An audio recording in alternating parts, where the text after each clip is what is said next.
Ladies and gentlemen, please stand for our national anthem performed by Alexis Wilkins.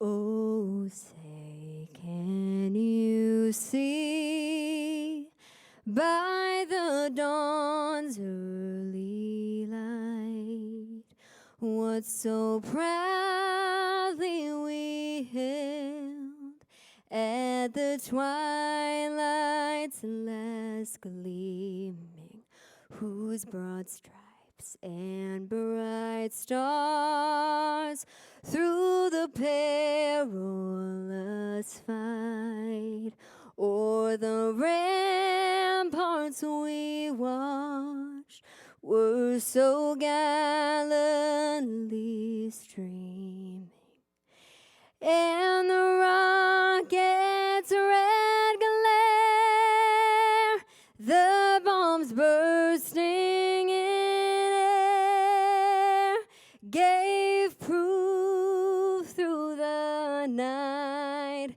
that our flag was still there.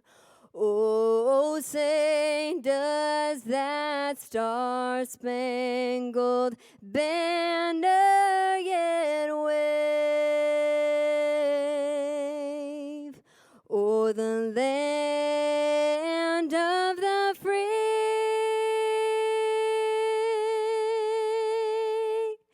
and the home of the brave?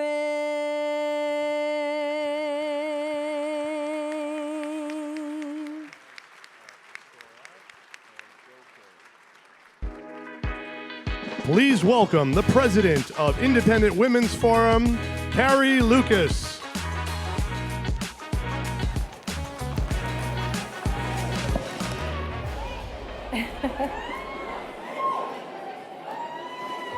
All right. Thank you so much, everybody. Wasn't that beautiful? I feel like that was just spectacular. So anyway, it's my pleasure to get to welcome you and thank you for coming tonight to Independent Women's Forum's 2023 Annual Awards Gala.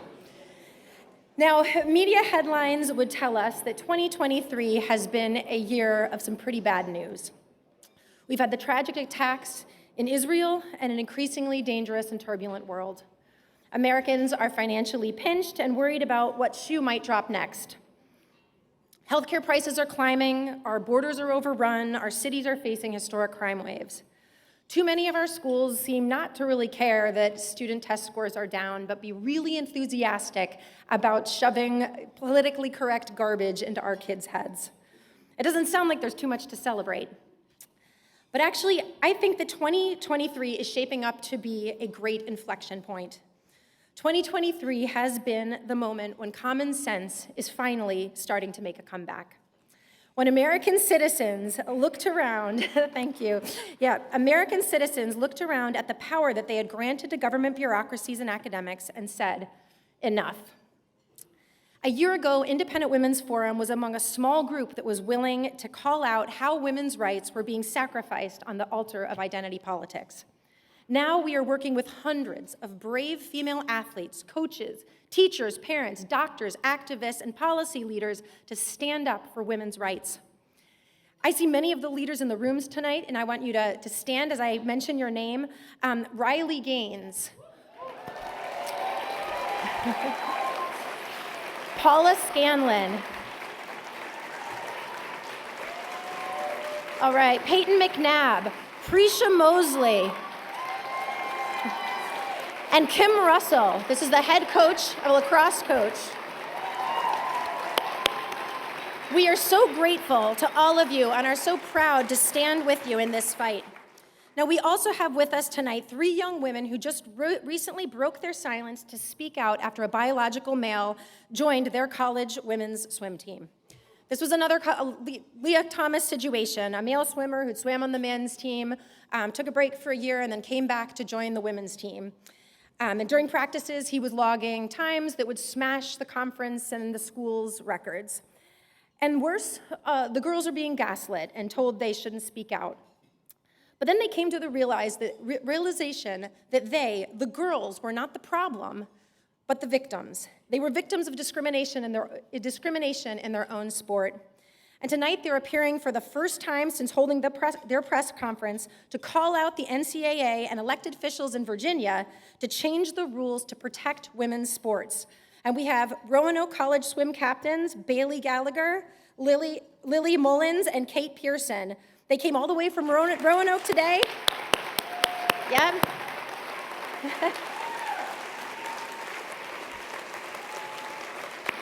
And I've got to say, as a mom, I love that they're heading back to tonight so they can make it back for their 8:30 classes tomorrow. So good for you ladies, priorities.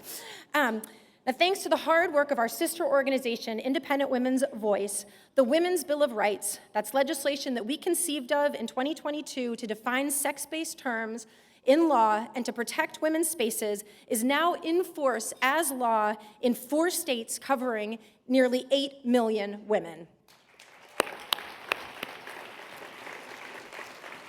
And this is just the beginning. Independent Women's Forum is now working to bring attention to the horrifying human rights abuses that are occurring in female prisons. We're exposing how women's safety and rights to privacy are being compromised in locker rooms, dorm rooms, and other facilities around the country. And we have several leaders of the sorority Kappa Kappa Gamma in the room with us tonight. And again, ladies, please stand as I call your name. These are the fearless alumna, Carol Nichols, Patsy Levang, and Margot Noor. And we have one of the 7 Kappa Kappa Gamma plaintiffs from the University of Wyoming, Ellie Reinkert. Now, these women are standing up for sisterhood and fighting to keep Kappa Kappa and all the other sororities out there to keep these sororities female. Now, a federal judge in Wyoming ruled against their lawsuit because he said that the bylaws, which were written more than 100 years ago, weren't clear because the word woman wasn't defined. Can you believe that? Now, that is why, for the first time, Independent Women's Law Center, led by Jennifer Braceras and May Malman, are now taking the lead as this litigation moves into the appeals process and into the 10th Circuit. I'm so proud of our law center. This law center is going to lead the fight not only to defend women's rights, but to remind the courts that if we are going to be a nation of laws, then words must have meaning. Thank you. Now, IWF is fighting for women's freedom on other fronts. Right now, IWF's senior fellow, Dr. Quanta Ahmed, is on the ground in Israel and embedded with the Israeli Defense Force so that she can bear witness to the fighting there. Quanta is reporting on the incredible civilian support that the IDF is getting. She's speaking with the many survivors who were valorous in defending their families from the Hamas militants. She just left the Dead Sea, where she spoke with families who've been displaced and are wearing the only clothes they own that they fled in. IWF is proud to lend its voice to stand against tyranny and for human rights around the world, as well as here at home. Thank you. And as always, IWF is leading the charge to remind would-be regulators that true workplace flexibility cannot be mandated by government. We reject giving the government more power over our childcare system. We want school choice and parents in the driver's seats for their kids' education. We fight government regulators and censors from taking over online platforms meant for free speech and free enterprise. And we oppose government overreach in the energy sector. And of course, we say, keep your hands off of our gas stoves. Thank you. Now, IWF is blessed to be home to some of the leading thinkers, writers, and activists in the country. And I want our growing staff, our fellows, and our IWN chapter leaders to all stand up. I think we have more than 20 IWN chapter leaders with us tonight and more than 50 IWN members. These women are a force of nature, so please stand up so we can give you guys a round of applause. Woo!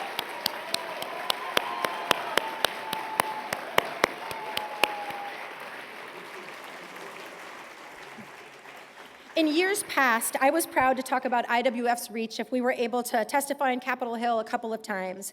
But now, in addition to more than a dozen congressional testimonies, including one that just happened today featuring IWF's Megan Mobbs, so I've had to update this, IWF's spokeswomen and these chapter leaders have appeared before state legislatures more than 50 times. Andy Botner, who leads our IWF's external relation efforts, sure keeps this team busy, and we're so proud. So thank you. Now, this is just the beginning, thanks to all of you, and I'd like to thank our board of directors, many of whom are here tonight, Heather Higgins, Abby Moffett, Giovanna Kugnaska, Nan Hayworth, Miles Pollan, Larry Kudlow, Dick Weiss, and John Tillman. Your counsel and guidance over the years has been just instrumental for IWF's success. So thank you. Thank you as well to all of the generous sponsors tonight that are listed in the program. We couldn't do this without your support and are truly grateful. And I'd like to thank all of the members of Congress and staffers who've joined us tonight. I know it was kind of a busy and historic day, and you probably had a lot of places you could be, so we really appreciate you coming here. Tonight we've been joined tonight by Senators Marsha Blackburn, Cynthia Loomis, Congresswomen Kat Kamick, Claudia Tenney, Lisa McClain, Virginia Fox, Diane Harshberger, and Beth Van Din. We've also had Congressmen Thomas Massey, Ralph Norman, and Gary Palmer, and Corey Mills. Now, Corey Mills, I want to give a big shout out. He was just here, and he was one of the guys. He flew the plane from Florida to get our Americans out of Israel. So we really appreciate your valor. Woo!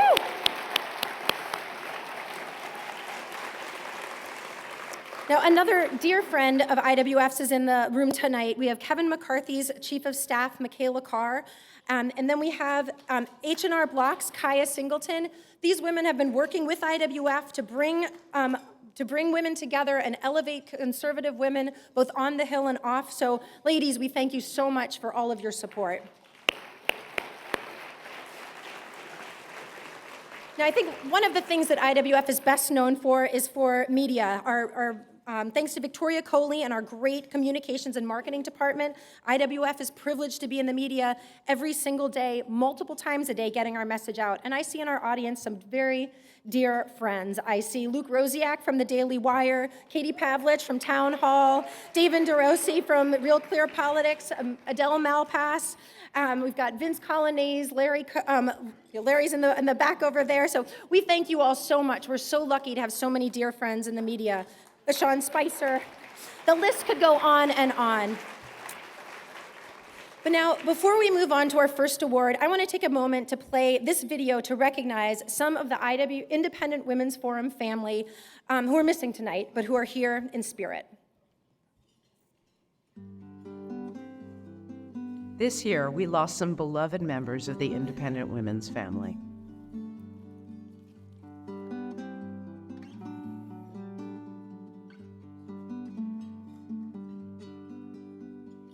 Claudia Rosette served as a senior fellow at Independent Women's Forum for nearly a decade and spent her entire career as an intrepid reporter covering international events with an eye on the cause of freedom. She covered the Soviet Union's demise and the Tiananmen Square massacre as the Wall Street Journal's Moscow bureau chief. She also exposed the oil for food scandal at the United Nations and the plight of North Korean refugees. Jimmy Lai called her the single best journalist reporting the truth about what was going on in Hong Kong. Claudia was more than an outstanding journalist, though. She was a mentor to many and endlessly curious, thoughtful, and kind. She was authentic and humble and a true, faithful friend to those fortunate enough to know her.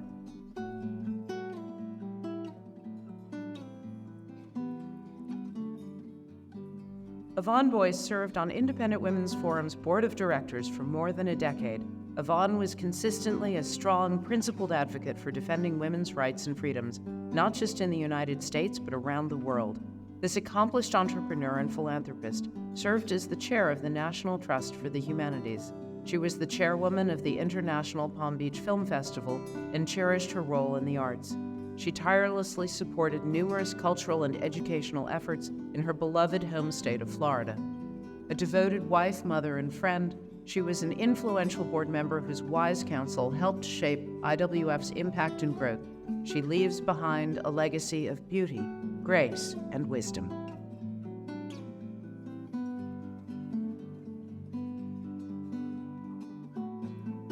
Pete Lips, the kind and wonderful father of Carrie Lucas, came out of retirement to join Independent Women's Forum in 2011 during a time of great financial challenge for the organization. He repaired and then managed our financial and administrative systems and remained at the helm as IWF doubled in size, then doubled again and again. He was invariably principled, patient, and a true gentleman.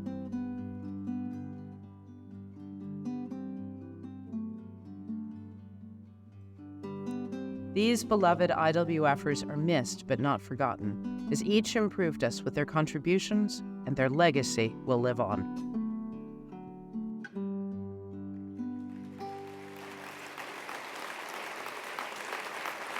We stand on the shoulders of some great people who have made IWF and our growth possible. And I want to thank each and every one of you for standing with us and for all of your support of IWF and our shared cause. It's a privilege to be with you in the fight. So now, let's get ready for some fun. I'd like to introduce my dear friend, Larry O'Connor, who is the host of WMAL's O'Connor and Company, to introduce our first awardee. Thank you.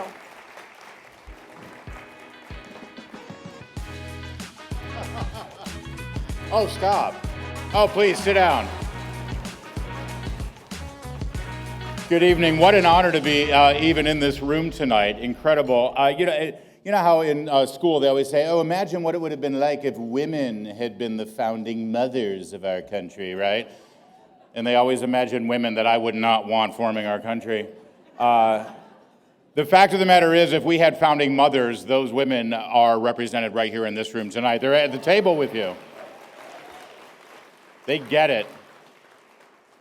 I have the honor every morning. You know, when you spend a lot of time with women in your work life, you know what I'm talking about? 5 hours a morning you spend, starting at 4 a.m. These are very testy times, I could say. You really get to know them, and you get inspired by them, and they make, well, in my case, I'm fortunate enough that they make me a much better person. I want to just take a quick moment to acknowledge, you know them already because they're members of Independent Women's Forum, the incredible Julie Gunlock. Stand up, Jules. Stand up, Julie.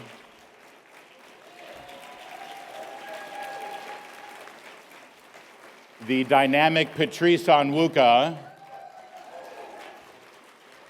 Oh, she's wearing pink. There's a shock. And a woman who I've worked with for 12 years now and has literally given me my voice and makes me a better human being every single day. The producer of our show and a senior fellow at Independent Women's Forum, Heather Hunter. Heather.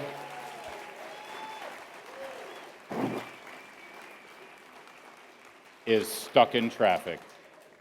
Oh, there she is. Hello, Heather. Their energy and enthusiasm and intelligence and courage is intoxicating. It shouldn't take courage to be a woman and stray from the set path that has been designated by the academia and intelligentsia and the media and the entertainment world in this country.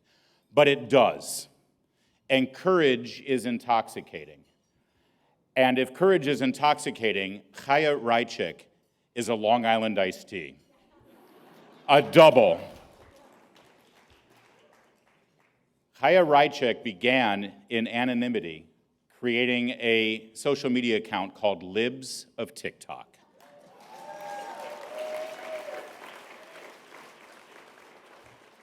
It was a hobby. It was a pandemic. What else are you gonna do? You see what these insane people are doing on TikTok? People on Twitter aren't looking at it. You take some of the videos, look at these idiots. That hobby turned into a cultural and political shift in the United States of America.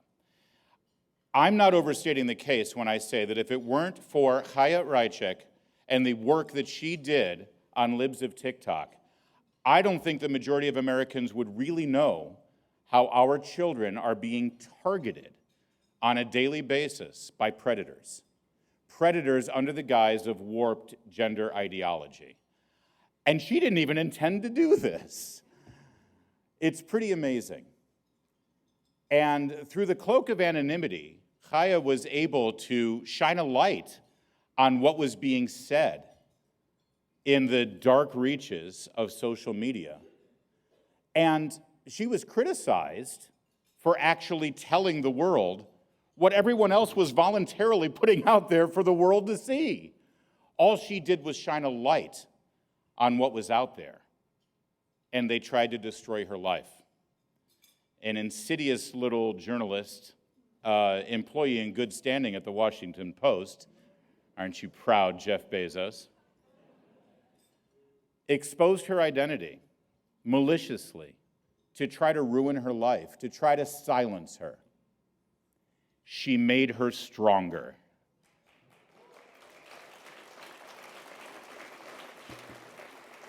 She made her unstoppable. Chaya Raichik is a force of nature. And on a personal level, I would like to thank her for providing some really great radio show content for us. We need to fill in some gaps here. Let's see what Libs of TikTok has. Okay, we got a half hour. Let's go. Chaya Raichik didn't intend to be here tonight. She was just fine staying within the comfort of anonymity, telling the world exactly the intentions of the radical progressive left in this country. But now we know who she is, and we are a better country knowing the name Chaya Raichik. I am beyond honored to present this award to the incredible Chaya Raichik.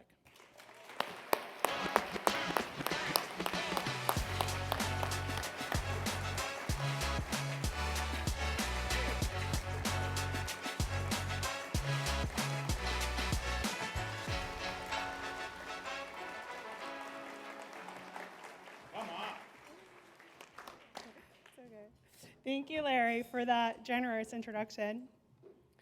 You know, sometimes I hear all these accolades, and I look in the mirror and I wonder to myself, are they really talking about me?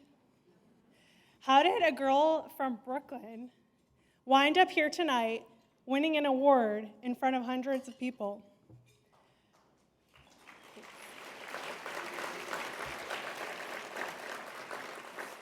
I'm humbled and honored to be here at IWF and to receive the Resilience Award in the presence of so many incredible individuals. Everybody in this room is here tonight because they believe in freedom, opportunity, and truth. When the organizers called me and informed me that they would like to honor me with the Resilience Award, it got me thinking, what is resilience? Where does resilience come from? How can one become resilient?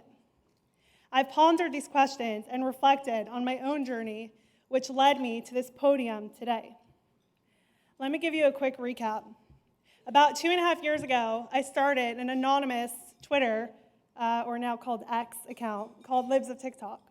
I would share videos of radical leftists and activists in their own words. I simply held up a mirror to what they themselves were saying. It started getting really popular, and the content would go viral. The left just could not handle seeing their own reflection. So what did they do? They tried to shut me down by hitting me where it would hurt the most. They knew I wanted to be anonymous, so they sent a reporter to my door, to my home, to dox me. Now let me give you a glimpse into what that was like. It was terrifying. One day, I opened my phone only to be bombarded with messages from this reporter who was intent on revealing my identity. I had always feared that this might happen one day. So, after a tumultuous few days, they finally published an article with my name. I was no longer anonymous, and I now had a target on my back. It was the most chaotic week of my life. But if you think that's the only hurdle I went through, you'd be wrong, because there's more. Let me talk about the suspensions and big tech censorship. Before Elon Musk bought Twitter, every single morning, I would wake up and hold my breath as I opened Twitter to see if I still had my Twitter account with my millions of followers. I was dreading the day where I would get permanently suspended. Thank goodness that never ended up happening, and Elon saved me.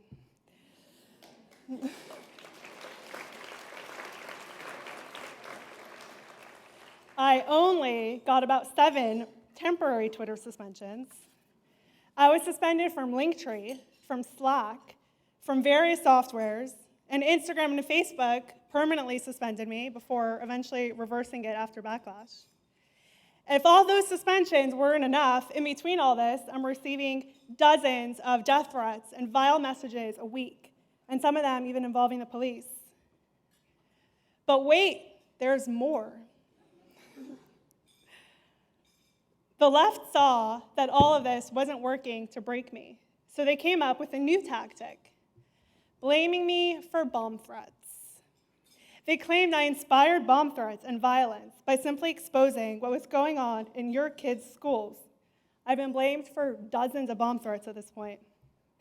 Suddenly, half the country thought I was a terrorist.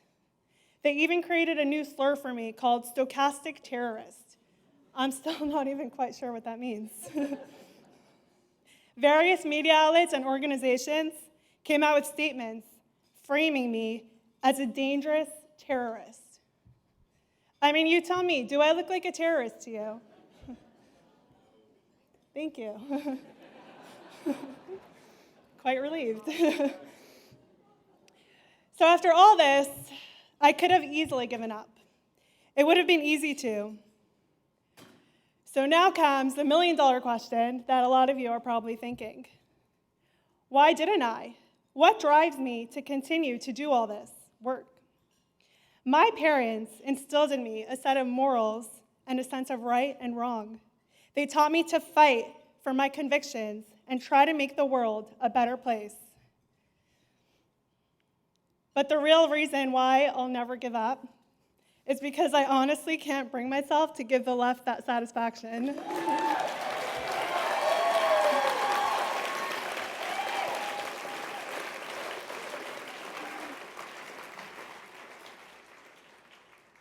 But look what happened as a result of staying focused on Libs of TikTok's mission. I was able to impact legislation across the country to protect children. The media gave me credit for influencing various laws, including banning sex change surgeries for minors,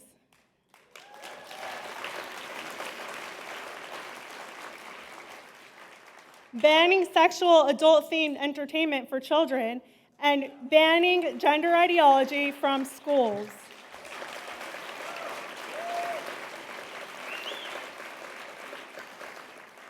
I've gotten multiple teachers fired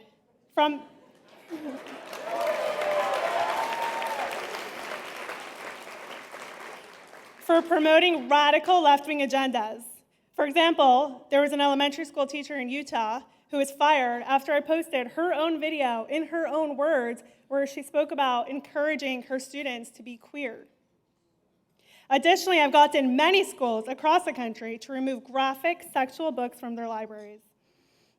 Now, people across the country reach out to me to share their stories about what's going on in their schools, workplaces, and communities. For simply showing people what the left themselves were saying and doing, I was attacked every step of the way. It's been quite a journey, and I realized after all this that resilience comes from within yourself. When you're fighting a good cause, speaking truth, and standing up for what's right, people will come after you. It takes resilience to stay strong and forge ahead. And this is not just about me. This is about all of you.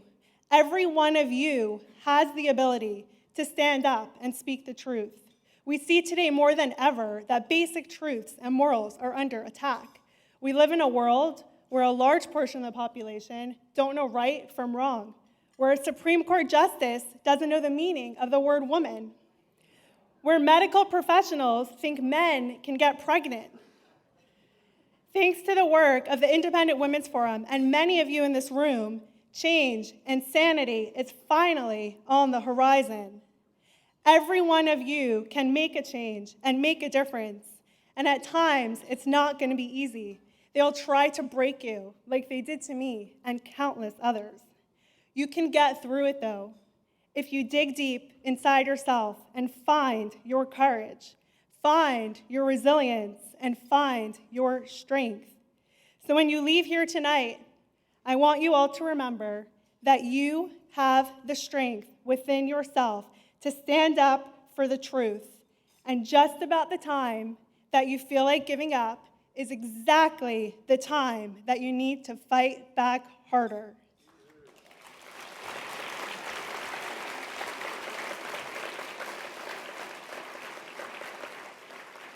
Thank you, Independent Women's Forum, and everyone here for this incredible honor.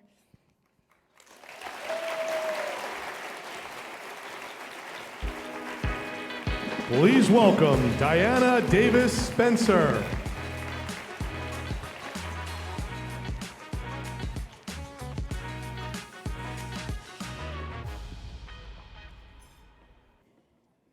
Good evening. What an inspiring evening. I am so delighted to be here with so many courageous patriots. Tonight, the Diana Davis Spencer Lifetime Achievement Award celebrates a special patriot who has made a lasting contribution to our country and to the cause of freedom. Lynn Fries embodies the frontier grit and determination that helped build our country. Most of you here tonight know Lynn for her tremendous achievements as a celebrated author and philanthropist. But what I love about Lynn is the journey that she took getting to where she is today. Lynn grew up in a rural farming community in upstate New York. She worked as a grocery store clerk, as an assistant in the Scottsville Town Library, and even made her own clothes. Her family took camping trips when she was a child, which started her great love for the West. She met her even greater love, her late husband, Foster, at the University of Wisconsin, where she was earning her Bachelor of Arts. After they married, Lynn raised 4 children while helping Foster build Fries Associates, a money management firm that eventually came to have more than $37 billion under management. Forbes and CNBC recognized the firm as the greatest growth stock pickers of the 20th century. Most important, Lynn and Foster celebrated 50 years of marriage. She has written 5 children's books about wildlife and the West, winning numerous awards, including Western Lullaby, which won the National Children's Book Award. In 2020, President Trump appointed Lynn to serve on the board of the Kennedy Center for the Arts. For over 30 years, Lynn has been involved with the West. She was the co-chair of the Wyoming Business Council and served as the chairman of the board of the National Museum of Wildlife Art in Wyoming, Jackson. Lynn serves also on the National Cowboy and Western Heritage Museum board, where she was the first woman in over 50 years of the museum to be the chair. One of the biggest achievements there was she helped establish the Annie Oakley Society to promote women's history in the West. Lynn is currently helping to build a new campus, the Jackson Hole Classical Academy, a private K-12 school whose mission is to cultivate wisdom and virtue in students so they may discover and fulfill their potential and contribute to a flourishing and free society. Lynn does all of this while remaining an involved parent and grandmother to 15 grandchildren.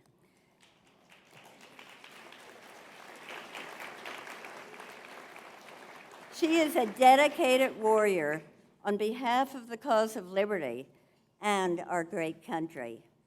That's why it's my distinct honor to give this year's Diana Davis Spencer Award to Lynn Fries.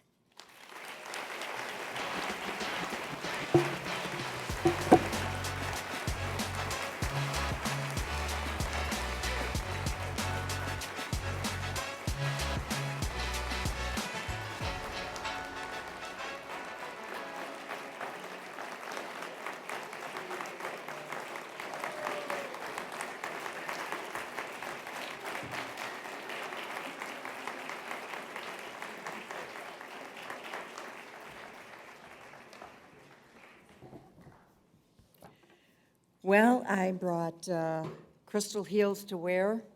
My dress was too long, so here I am in my cowboy boots. Thank you, Diana. I am really deeply honored to stand before you today as the recipient of this wonderful Lifetime Achievement Award named after Diana. You know, this recognition means the world to me.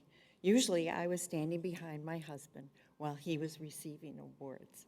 And this is the first time, so I'm a little shaky here.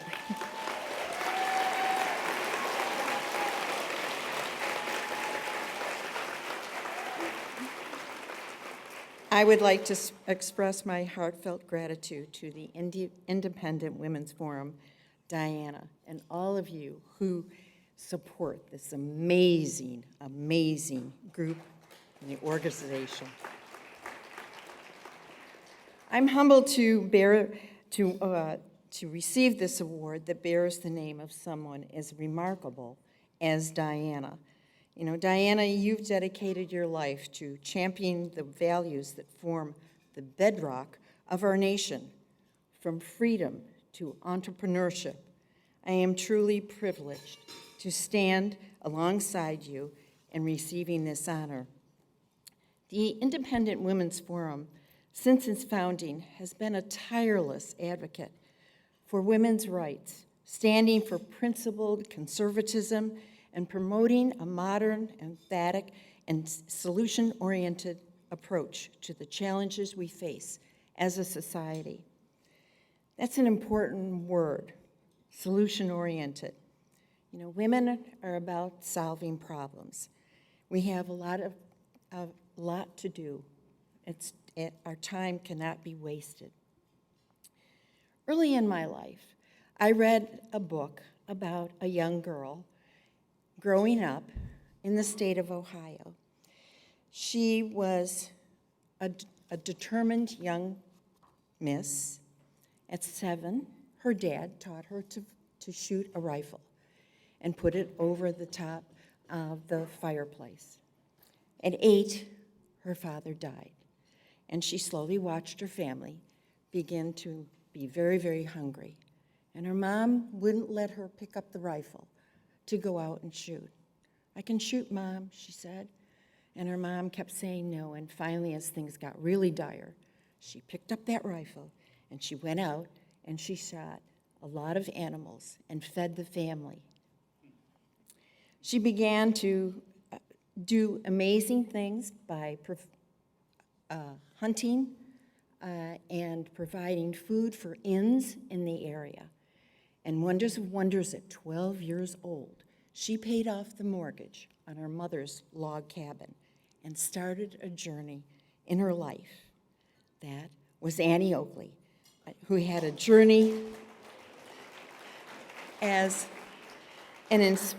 she was just an inspired person and showed the strength of women who, against all odds, persevere, excel, and solve problems. Her journey reminds us of how far women have come and highlights why, now more than ever, IWF's important work, especially as some people are trying to redefine the very definition of a woman. Little did I know when I was a 24-year-old mom, sewing my own clothes, as Diana said, and my children's, baking mysterious casseroles, and stressing with my husband Foster over spending $300 on the new IBM typewriters for client reports, that one day I would be standing here accepting a lifetime award. Kudos to IWF for fighting for American women. Hats off.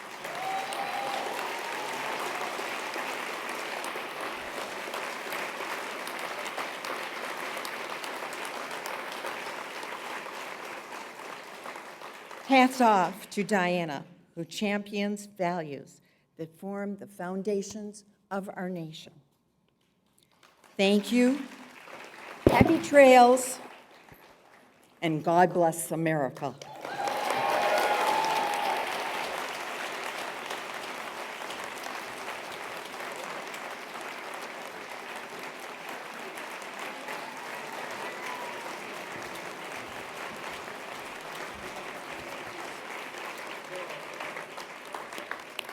Well, that was great. Now, just one quick announcement before we start our dinner. I want to recognize one additional group of outstanding women. We're really excited to introduce to you our new Stand With Women Advisory Board. This is Becky McCarney, Carol Nichols, Nancy Mello, Susan Allen, Susie Leibowitz-Edelman, Carol Parlato, Mary Sullivan, Stephanie Lips, DC Gray, and Marlene Mieske. We're so excited that these women are going to be helping us drive this project, which we know is also important. In addition to this new advisory board, our Stand With Women project also has this exciting news that we have. The Edelman Foundation has generously provided a matching grant opportunity. They've pledged to match up to $125,000 of support. So I'm really excited about this and what we can do with that support. And we need to bring this money in before the end of this year. So tonight I want to ask you, if you're passionate as we are about fighting for what it means to be a woman, protecting women in their safe spaces, and really ensuring that our daughters and granddaughters have a bright future, now's the time to help. There are cards on the table to make it easy to give. I think we can do this and make a full use of this grant opportunity just with the folks in this room. So there's so much we can do in the coming year, so we'd love your support. Thanks again for being here, and enjoy your dinner.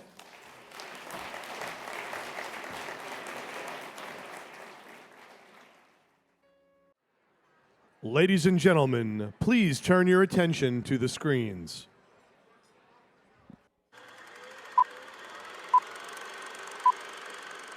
Can you provide a definition for the word woman? I can't.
Please welcome Riley Gaines.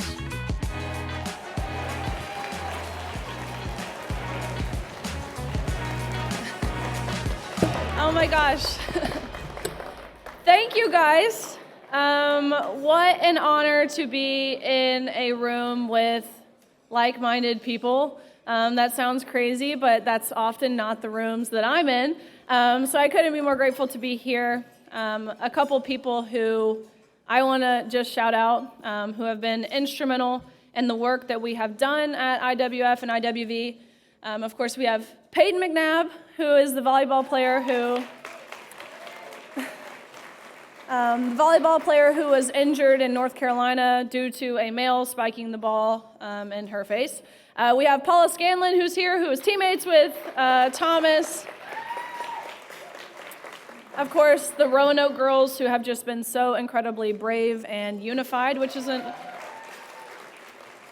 we have Ellie, who's here from the Kappa sorority. What those girls... I spent a lot of time with the Kappa sorority last night in Wyoming, and what those girls have endured for simply wanting their promise of sisterhood fulfilled is criminal, to say the least. They've been vilified. They've lost out on leadership positions. They've lost friends. I mean, the list goes on. And so Ellie's here, which is awesome.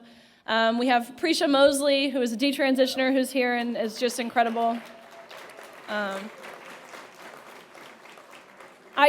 list could go on. Kaya, I was so glad to meet you. Larry O'Connor, I think you're kind of funny sometimes.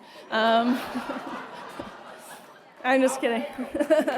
Anyways, all of that to say, very excited to be here. This conversation, of course, we're here with the Independent Women's Forum, but the gender ideology movement, it very quickly gets centered around girls and women and children, and we often leave men out of this equation.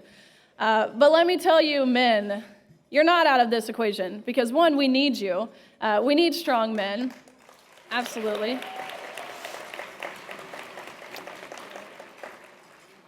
And so before I get started, I want to read what this award is, and when you see, which you know who the honoree is, you'll understand how fitting this is. It says, the Gentleman of Distinction Award celebrates a gentleman that is committed to protecting and defending our American ideals and works to create a stronger and healthier society.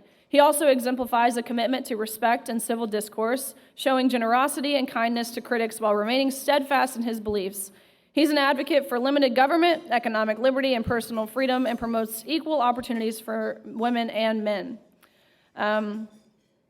This past year, really year and a half since I've taken that leap of faith and really dedicated my time, my efforts to defending women's rights, I have been called brave, I have been called courageous. I have people ask me, how do you do it? To which I respond back with, easily. I'm literally just saying men are men and women are women. And you can't change. But I say that to say, I think we have this skewed idea of what courage means. I think people equate courage with fearless. No, that's not what courageous is. Someone who is courageous is someone who understands fear, but still follows through with the actions that they know in their heart is right. That's what courage is. And our next honoree is someone who takes courage and being a fighter to the next level. He has stood up for the cause of freedom and took on a tremendous risk to do so. He has risked jail time. He has risked his livelihood. He's risked his life by simply speaking out against the human rights abuses in China and in Turkey. Turkey even put $500,000 bounty on his head, but that would not keep him quiet. He kept speaking out. He was an amazing basketball player, but knew that what he was doing was bigger than basketball, bigger really than any sport. At a time when there are too few heroes, he has stood out as an example for all of us. I think it's worth noting that he's also a Kentucky Wildcat, which, let me also add, I have 5 SEC championships from Kentucky.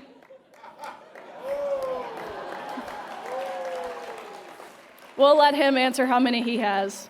Anyways, never has a name, Freedom, been more deserved, nor have we had a more deserving gentleman of distinction. And so I want to thank Inez Cantor Freedom for his dedication to the cause of freedom and for being with us tonight.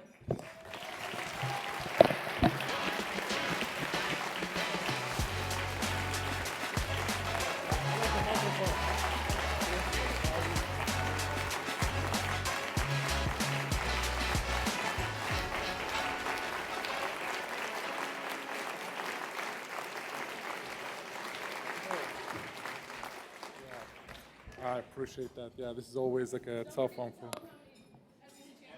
I got 0. She's the best Wildcat I've seen. No, she's definitely my hero. I want to say I'm really honored and humbled to be here. Tonight is a great night because this award definitely means a lot to me and everyone out here. But I actually would like to dedicate this award to all the women here who stands for what they believe in, even if it means sacrificing everything. This is one. And 2, actually, I've been watching the news, and I would like to dedicate this award, secondly, to all the brave women of Iran and Afghanistan who's fighting tirelessly against the tyranny in their country. 3, I would like to dedicate this award to, the 17,000 actually innocent women in my home country, Turkey, are getting tortured every day. And I've been praying for them really hard. And the 4th, last but not least, I would like to dedicate this award to my mother and my sister, which I haven't seen almost 10 years.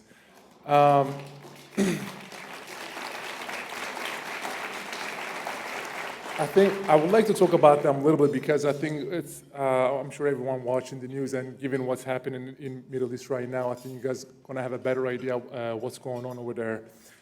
Growing up in Turkey was very difficult. The environment that I was growing up in was very, very toxic, actually. And the problem actually in Middle East is not the religion, it's the politicians. And I remember growing up, the politicians actually using religion to brainwash people. Whenever they go out there on the rallies, they hold the holy book and said, whatever I'm doing for the name of God. And unfortunately, the base is so uneducated, they believe him. So I remember I was 9 years old. I tell this story everywhere, actually, because it actually touched my heart. I was 9 years old. I went downstairs to play with my friends. And what I have seen that day shocked me so bad, I still remember till this day. My little friends, who were not even teenagers, they were burning American flags. They were burning Israeli flags, and they were breaking crosses. And I asked them, guys, what are you doing? They said, well, that's what we've seen on TV. So they gave me a flag to burn it, actually. It was an American flag. They gave me a flag, they gave me a lighter, and they said, burn it. And I got so scared. I threw the flag down, and when I went upstairs to my mom. I was like, Mom, my friends are telling me to hate America. They're telling me to hate Jewish people, hate Americans, hate Christians. What do I do? My mom said, I'm not going to tell you what to do, but do not hate anyone before you meet them. So that night, I gave a promise to my mom. I was like, Mom, I promise I'm not going to hate anyone. So the growing up, actually, the environment was more toxic every day. I mean, if you have a friend who lives in the Middle East, you guys can ask him. Front of classes, they have American flags and they have Israeli flags. And if you're a kid, if you don't step on these flags, you're not allowed to attend the class. Think about it. Think about the brainwashing from a young age. It's not the religion, it's the politicians. Think about it. Front of classes, you're a little kid, and if you don't step on those flags, you're going to get bullied, and you're not going to be allowed to attend the class. Anyway, so the environment I was growing up in was getting so toxic. My dad said, enough is enough. You're going to America. And I even remember asking my dad, I was like, Dad, you literally are going to send me a place where my friends are calling me the devil, And they said, yep, just go there and see it yourself. I remember, I was 17 years old. My flight was about to land. And I remember, I was so excited, but at the same time so nervous because I didn't know what to expect. Because the last 17 years, all I hear about was, you guys are the devil. So my plane landed, and I remember my first practice. Two of my American friends, they tried to have a conversation with me. I got so nervous, I turned around and left the locker room because I just didn't know what to expect. And I remember, I had this Jewish friend, and she invited me over for a Shabbat dinner. And I immediately said, of course not. I'm not going to come to someone's house who is Jewish. And then I remembered the promise that I gave to my mom. Then I called her. I was like, I'm coming to your house for a Shabbat dinner. So before I went to her house, I actually called one of my Turkish friends who lives in America. I was like, if you don't hear from me for the next 2 hours, you better call the police. So I went to her house. It was one of the most amazing night I had. What I realized was that everything was the same. The food, the culture, some of the dances that they do, some of the songs that they listen, it was so same.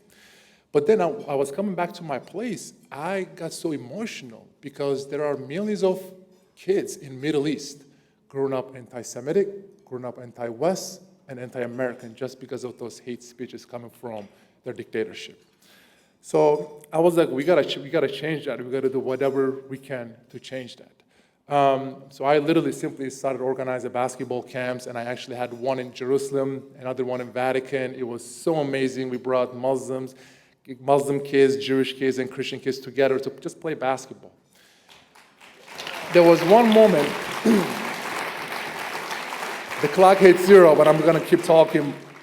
So I had one basketball camp in Jerusalem. We brought Palestinians and Israeli kids together. And I remember there was this one Palestinian girl. She said, there's no way I'm going to Israel to play basketball. Her family was very well educated. I said, well, Enes is going, just go there and play basketball 1 hour. If you don't like it, we'll take you back. She ended up staying for 2 weeks. And after a week, she apologized from all of her teammates and said, I just didn't know enough. So on purpose, I put her and another Jewish kid on the same team. I don't know if you guys know the basketball terms, but so someone shot the ball, missed it, I got the rebound, I give it to this Jewish kid. So this Jewish kid crossed someone over, right, passed it to this Palestinian girl, and she scored the ball. When she was coming back, and they high-fived each other. And that was the most beautiful scene I've ever seen in my life. So it's been, I just want to say, I don't want to keep it too long because the clock hit 0. They're going to just call my name in a little, but I just want to say thank you guys so much. This definitely means a lot to me. The last 10 years, actually, I pray every night and say, God, please let me see my family one last time, right? Please let me see my family one last time. I was just keep asking myself this question, why God hasn't answered my prayers yet. But then I come to this beautiful event, right? People are treating each other like families. People are treating each other like brothers and sisters. It doesn't matter what their background is, what their skin color, or whoever they are, Muslims, Christians, and Jews, whoever. And then I realized God has answered my prayers. So I just want to say you guys are my big family. I want to say thank you guys so much. I love you all. And Riley, thank you so much. You're an inspiration. And thank you too. Have a great night. Thank you.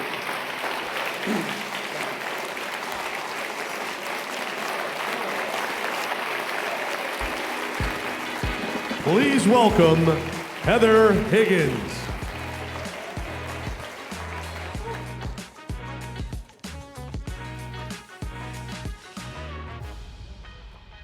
I feel like I need a hat.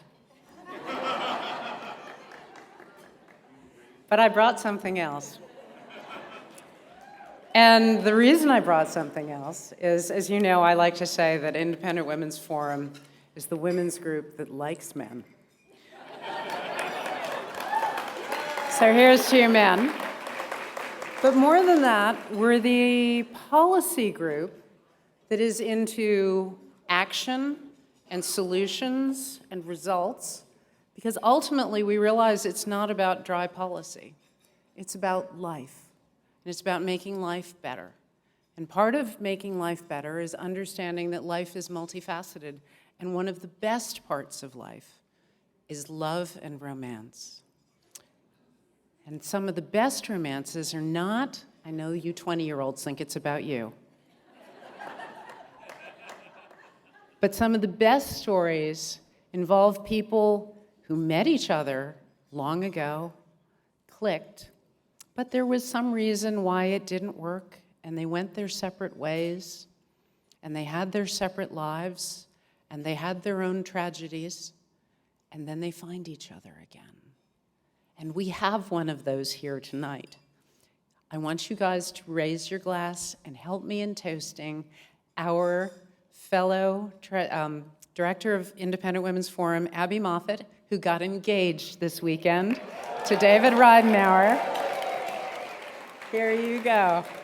So a long-time love is happening right in the IW family because we're about more than policy, we're about making things happen. So this has been a tremendous evening, and I have the great fun of presenting the next award. Since 2004, the Barbara K. Olson Woman of Valor Award has been bestowed upon some of the most influential female leaders in the country. It recognizes extraordinary women who have demonstrated a firm commitment to fearlessly standing for what is right. The 18 past honorees include most recently Kim Strassel of the Wall Street Journal, Janice Dean of Fox News, Maria Bartiromo of Fox Business, U.S. Secretary of Education Betsy DeVos, Ambassador Nikki Haley, and the extraordinary Ayaan Hirsi Ali, among many other outstanding women who are listed in your dinner programs.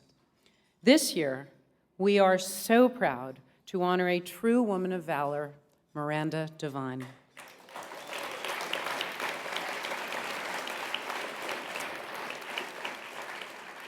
Miranda is a witty and savvy New York Post columnist and Fox News contributor.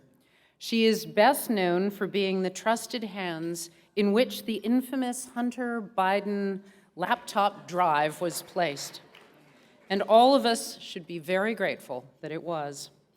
Miranda, an insightful source of commentary on many facets of American culture and politics, has been tirelessly and soberly unpacking for the American public what was on the laptop, and then following an ever-expanding story through its many twists and turns to the buried treasure they have tried so hard to hide.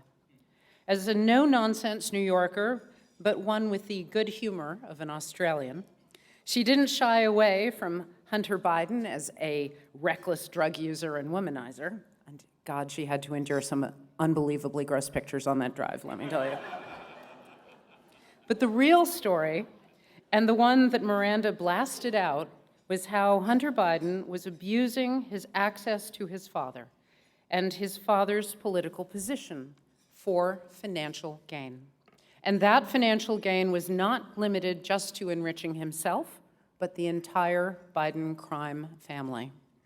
Today, everyone in America knows that Miranda exposés were true.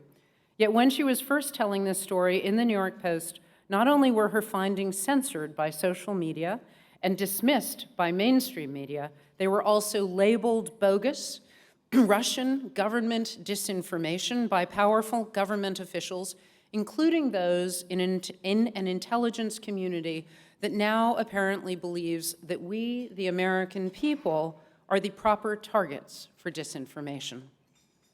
Miranda was herself attacked and berated as a peddler of lies. Simply put, the mainstream media and its allies wanted to silence her. Well, those trying to squash this story didn't know who they were dealing with. Miranda is nothing if not a fighter and a truth teller. She epitomizes the best of journalistic integrity and sheer toughness. She stands her ground and makes sure that the facts come out. I am very grateful to be able to call Miranda a dear friend as well as an ally. Miranda, please join me on stage to accept the Barbara K. Olson Woman of Valor Award.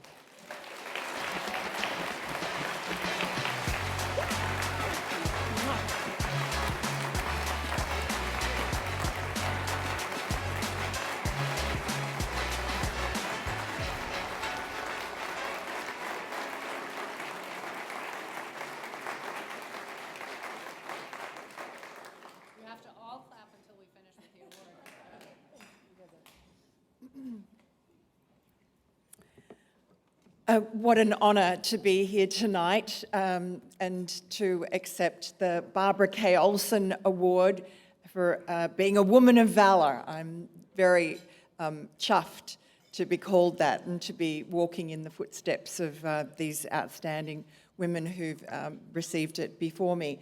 And thank you, Heather, for your generous words and your generosity of spirit and your friendship and your mentorship of so many women and the way that you model a kind of formidable, tough woman who still maintains her womanly wiles.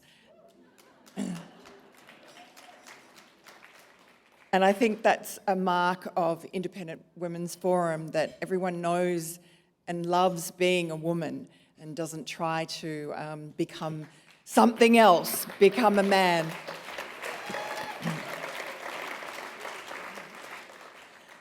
So I'm here because of the laptop from hell, for better or worse. And I wrote my book, Laptop from Hell, because I thought that the American people deserved to know the story that was kept from them before the 2020 election. When I and my colleagues at the New York Post broke this story about Hunter Biden's laptop that he'd abandoned at a repair shop in Delaware, and that had on it all the evidence to damn his father and his entire family for this corrupt influence peddling scheme that they'd been running really since Joe Biden's earliest days as a senator in Delaware half a century ago, but more crucially for America's national security during the period that he was vice president, when his son and his brother were getting millions of dollars from America's adversaries around the world to buy, basically, Joe Biden's influence. And, contrary to then candidate Joe Biden's constant protestations to any journalist that dared ask that he knew nothing about his son Hunter's overseas business dealings. In fact, what the laptop showed and our subsequent reporting was that Joe Biden was intimately involved in the selling of himself. And so this was a story that we tried to get to the American people so that they at least knew the truth about one of the candidates for president. And we were blocked and surprised about how that happened. First of all, social media censored our story. Our stories, locked our account, Twitter locked our account. And then a few days after the story was published, 51 former intelligence officials, most of them from the CIA, wrote this very dishonest letter saying that the laptop and therefore our reporting was Russian disinformation. And what we didn't know then, and we know now, and we know so much more 3 years later, a lot of it thanks to the work of the Republicans in the House Oversight Committee and the Judiciary Committee once they took power. And of course, a lot of this would have come out earlier if the Republicans had any power in the House or the Senate beforehand. But and also the revelations from the landmark free speech case, Missouri versus Biden, the Twitter files, and various other reporting. So what we know now is that the Biden campaign, Antony Blinken, then a senior advisor, now our erstwhile Secretary of State, prompted Mike Morell, former acting director of the CIA, who believed that he would be Biden's choice for CIA director. Antony Blinken prompted him to write that dishonest letter and get 50 of his former colleagues, including 5 former CIA directors or acting directors, people like John Brennan and Leon Panetta, to sign on to this thing, which was deliberately, and we now know because it was in Morell's testimony, it was designed to help Joe Biden win the election, to help him get out of a tough spot in the final debate against Donald Trump, and it worked a treat. And so it's important, I think, that that not just that the American people know the true nature of Joe Biden, the sort of influence peddling corruption that he is involved in is sort of as old as Washington itself, and it's bipartisan.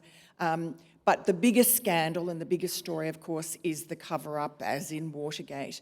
And the fact that these, the CIA, the FBI, the DOJ, these institutions that were supposed to be protecting the American people from this kind of corruption were actually protecting it for their own purposes, because I guess Joe Biden was their favoured candidate, Donald Trump was not. So they subverted the will of the people at the 2020 election. They interfered in an election. And so I think it's important that the truth is exposed, whether or not people are brought to account. At least it should shame and alert the American people into trying to ensure that these security apparatus are not used against the American people, that we pay our taxes pay for them. They're supposed to be there to protect us, and instead they've been turned against us. So it's important to fight for the truth, and that's why I'm so honoured to be here with Independent Women's Forum, because that's what Heather and her team are all about, and the people, the women that they champion, the men, Ennis Freedom, of course, paying tribute to his mother, which was wonderful, the incredible words that seemed to be seminal for him. I'm not going to tell you what to do, son, but just don't hate people. Mothers rule the world, and I think Independent Women's Forum empowers women to be proud of being mothers, and to know that being a mother and teaching your children how it's important to stand up for truth. And in a world and an era where lies are easy and prevalent, it's difficult to stand up for the truth. But I think Independent Women's Forum is one of the few outfits around that actually cares about the truth and shows people that telling the truth is a reward in itself, as you see from all the women and the one man who've stood up tonight. Telling the truth is difficult at first, but it actually is the most wonderful freedom in itself. So all power to Independent Women's Forum, all of you here who are supporting this wonderful operation, and I'm incredibly honoured, as I said.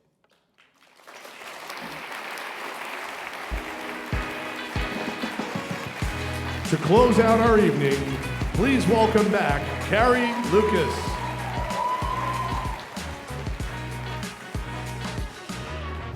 Hey guys, well this has been such fun, and this is the end of the official part of our program, but I want you to notice that the night's still really young, and we have the reception room next to us until 11 p.m. So we wanted to, if you've got kids at home and you need to scoot, we wanted to make sure we wrapped up early. We have lots of time. Please join us for drinks and more conversation, and thanks again for all of your support.